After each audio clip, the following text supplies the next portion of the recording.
Hi po, good morning.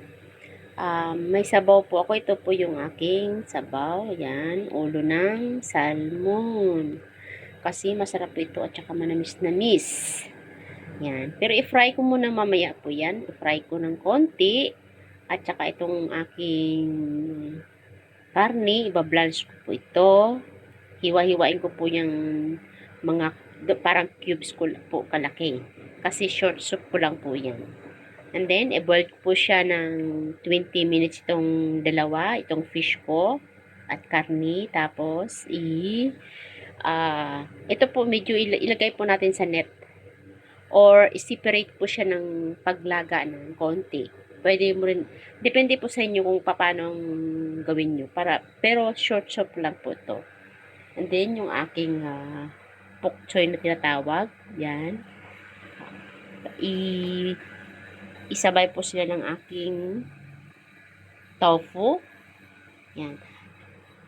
Ito po, pakuluan ito po ng 20 minutes. And then, after 20 minutes, ilagay po itong dalawa.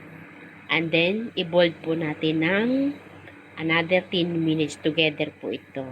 So, umpisa na po natin magpakulo.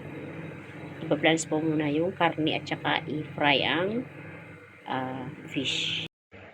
Ito na po yung aking tubig na kulo na. So, ilagay ko na po yung aking mga cubes ng karne. Ayan.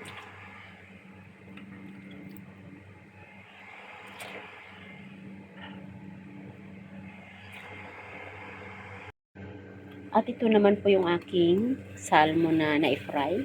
Yan. Siniprate ko po siya kasi wala akong fish net po. Nakalimutan ko.